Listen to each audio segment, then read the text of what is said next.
अपने कलयुगी बाप की काली करतूतों से बचकर न्याय के लिए दर दर भटक रही एक नाबालिग रेप पीड़िता ने परिवार सहित सल्फास खाकर जान देने की धमकी दी है।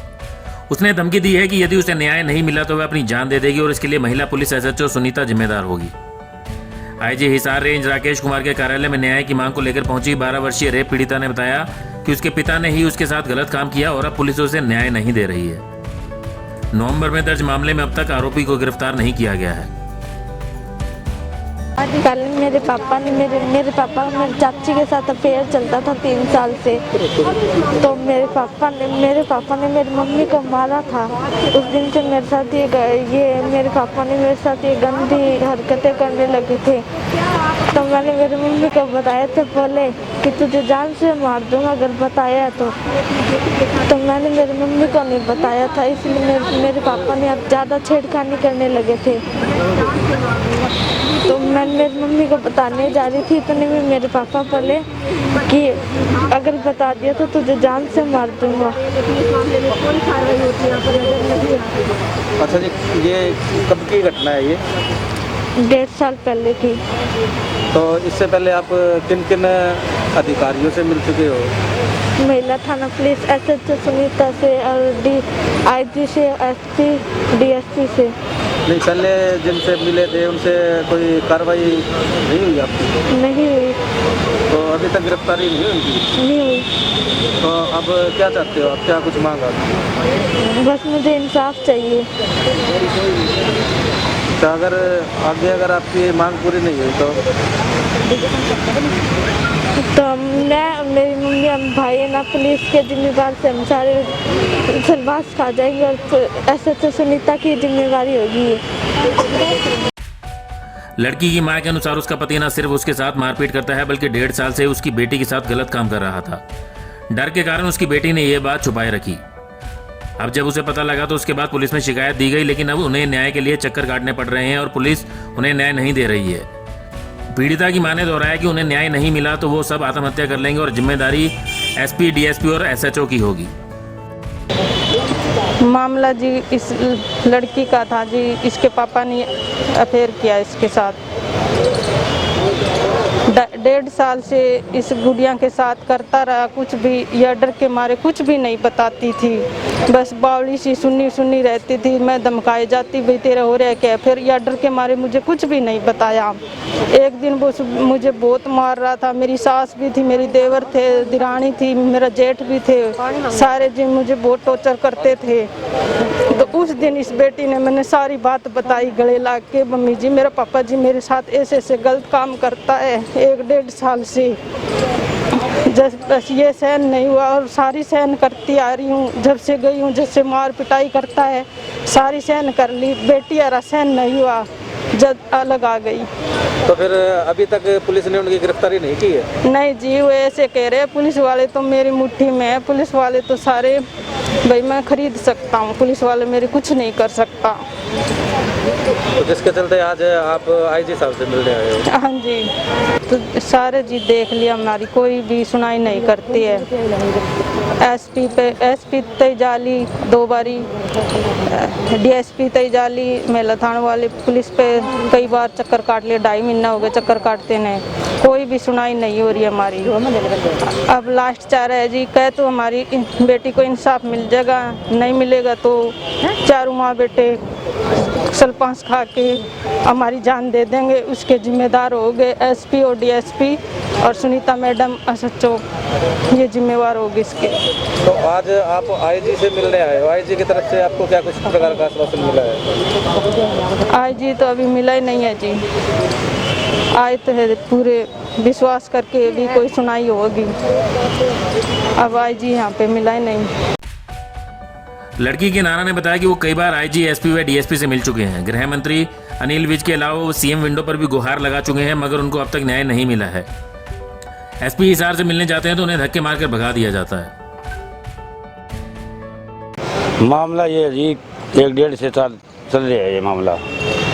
अब 11 महीने 6 तारीख को मतलब है इसकी मम्मी ने देखा, उसको पकड़ दिया, वो थाने में आ गई, महिला थाने में आ गई, वहाँ मान लो इसकी रिपोर्ट होगी, इसका मेडिकल भी हो गया। तो 1-2 बार एसपी से मिल लिए, डीएसपी से मिल लिए, आईजी से मिल लिए, हमने 2 बार सीएम विंडो भी लगा दी, 1 बार अनिल विज से मिल लिए, पर हमें तो कोई उम्मीद नहीं लग रही कि हमें न्याय मिल जाएगा क्या। अब आज फिर तीसरी बार आईजी के पास आ रही है, देखो क्या तो होगा क्या नहीं होगा। गृह मंत्री से मिले हो आप, उनकी तरफ से आपको किस प्रकार का जो आश्वासन दिया गया था? गृह मंत्री से मिले हुए बोले आपको न्याय मिल जाएगा, क्यों लॉकडाउन लग रहा था, वो मतलब कोई मिनट 2 एक हमारे से बात करी थी, ज़्यादा बात नहीं करी थी। तो अब आपकी मांग क्या कुछ है? हमारी तो मांग यही है भी हमारी बेटी को न्याय मिल जाए। अगर मांग पूरी नहीं हुई तो? नहीं पूरी हुई तो बैठे हैं घर, क्या करें, इलाज क्या है, हमारे पास तो कोई इलाज तो है नहीं। सरकार ही ऐसी है, सरकार ये कहती है, सरकार बेटी बचाओ बेटी पढ़ाओ का नारा लगाती है, सरकार ये मान लो इतने जुल्म होती है तो क्यों नहीं इनको, मतलब ये पुलिस वाले है और है तो इनको क्यों नहीं खींचती। तो यहाँ एसपी साहब से भी मिले हो गया आप? एसपी साहब से मिले थे, एसपी साहब से मिले, एसपी तो बढ़ नहीं देता, धक्के मार के निकाल दिए। हाँ, एसपी साहब ने निकाल दिया हमको धक्के मार के। पीड़ित पक्ष को न्याय दिलवाने के लिए परिवार के साथ पहुंची जनवादी महिला समिति की पदाधिकारी शंकुतला जाखड़ के अनुसार लड़की का पिता गलत कैरेक्टर का व्यक्ति है। पुलिस इसे कई बार स्पा सेंटर की आड़ में गलत काम करने के लिए पकड़ चुकी है। ऐसे व्यक्ति के खिलाफ कौन झूठी शिकायत देगा। पीड़िता की शिकायत पर पुलिस ने मुकदमा दर्ज कर लिया है, लेकिन नवंबर से लेकर अब तक आरोपी को गिरफ्तार नहीं किया गया है। ये ऐसा पहला मामला नहीं है, ऐसे बहुत से मामले आ रहे हैं जिनमें एसपी आरोपियों के खिलाफ कार्रवाई नहीं कर रहा है। देखिए, ये जो आज का मामला है ये बहुत ही गंभीर मामला है, बहुत संवेदनशील है। और कोई ये बच्ची 2.5 महीने से और इनकी माँ दर दर की ठोकर खा रही है, अपने बाप द्वारा ही पीड़ित है। कोई 13 साल की बच्ची अपने बाप के ऊपर कोई ऐसा हो सकता है कि गलत लांछन लगा दे, जबकि उस बाप का जो कैरेक्टर है वो जो ये बता रहे उसके हिसाब से कि वो एक विकृत मानसिकता का इंसान है। वो सप्पा सेंटर चला रहा है, अनेकों बार पकड़ा गया है। उसके चुंगल के उसके साथ कोई महिला काम करती आ रही, उसको भी सुसाइड करना पड़ा। उसके इलीगल अनेकों जगह रिश्ते हैं, जिसका इसकी पत्नी ने जो विरोध किया तो सबक सिखाया, इस लड़की के बच्चों ने भी विरोध किया, तो ये उसका नतीजा है। नंबर 1 बात। दूसरी बात कि मान लो संज्ञान में इस लड़की ने बहुत दबाव इसके ऊपर रखा और इस 6 तारीख की को अपनी माँ को बताया, तो 7 नवंबर को इसने हिम्मत करके स्टैंड लिया कि मैंने अपनी जाति तो सहन कर लिया, बच्ची को भी नहीं बख्श रहे हैं, तो ये तो सहन होने वाली बात नहीं है। और उन्होंने स्टैंड लेके और 7 नवंबर को मुकदमा दर्ज करवाती है, और वो मुकदमे दर्ज के बाद आज तक गिरफ्तारी ना हो। यहाँ के ये महिला थाने के अंदर दर्ज है, डीएसपी, एसपी और आईजी साहब से सब लोगों से ये मिल चुके हैं। हमारी संज्ञान में 2 दिन पहले ये मामला आया था और इसलिए आज फिर यहाँ इन्होंने टाइम लिया था, एसपी आईजी साहब को मिलना था, लेकिन अभी पता चला है कि भी कंप्लेंट कलर आके वो अभी शिकायत लेके गए हैं कि जो भी शिकायत, हमने कहा जो भी नहीं है, बहुत गंभीर मामला है कि आप में कोई भी शिकायत आई है ऐसी नहीं है, तो इन्होंने कहा कि हम बात करते हैं। उन्होंने नंबर भी लिया है कि आईजी साहब से बात करके और हम इस पे कार्रवाई करवाएंगे, ये इन्होंने आश्वासन दिया है। दूसरी बात, ये कितना का आश्वासन पर खरे उतरते हैं, क्योंकि हमने तो ये मीरका वाले मामले में मिलके गए थे, उस दिन भी आईजी साहब को कहा था। अनेकों हमारे पास मामले आ रहे हैं कि मुकदमा दर्ज करते हैं और यहाँ का एसपी के पैसे खा के, और ऊपर से होता है, नीचे वाले की तो हिम्मत नहीं होती, जब ऊपर से संकेत होता है तो ये मुकदमा खारिज कर देता है। काफ़ी ऐसे केस आए हैं। तो हम उस दिन भी कह रहे थे कि ये पुलिस की जो संवेदनहीनता है ये नहीं होनी चाहिए, जिससे सीधा संकेत जाता है संवेदनहीनता के कारण कि बच्चियों के साथ रेप है, छेड़खानी की घटनाएं बढ़ रही हैं। और निश्चित तौर पे प्रशासन का रुख, और जैसा शासन वैसा प्रशासन, शासन में भी अनेकों सांसद, मंत्री, एमएलए जब ऐसे मामलों में शामिल होंगे तो निश्चित तौर पे महिलाएं हैं वो सुरक्षित नहीं रह पाएंगी।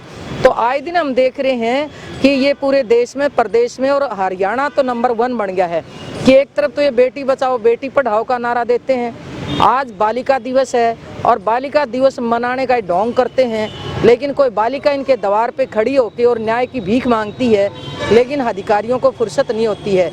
और इसलिए हम ये कहना चाहते हैं जनवादी महिला समिति की ओर से कि महिलाओं के खिलाफ होने वाली जो हिंसा और ये पुलिस की संवेदनहीनता और सरकार का जो गैर जिम्मेदाराना है, इसके खिलाफ हम इन विक्टिम लोगों को न्यायप्रिय समाज को जोड़ के लड़ेंगे। किस प्रकार के जो है आप इनको न्याय दिलवाने के लिए आगे आएंगे? किस प्रकार? हम तो देखो लोकतंत्र के अंदर प्रोटेस्ट ही करेंगे। प्रोटेस्ट ही कानूनी तौर पे भी इनका जो वकील है वो काफ़ी संवेदनशील है।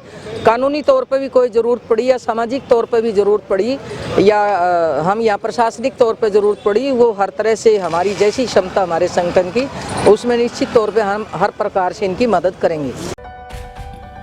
ब्यूरो रिपोर्ट, नई ताज़ा न्यूज़, हिसार। लेटेस्ट वीडियोस के लिए सब्सक्राइब करें हमारा चैनल नई ताज़ा न्यूज़ और दबाएं बेल आइकॉन ताकि आप मिस ना करें कोई भी अपडेट।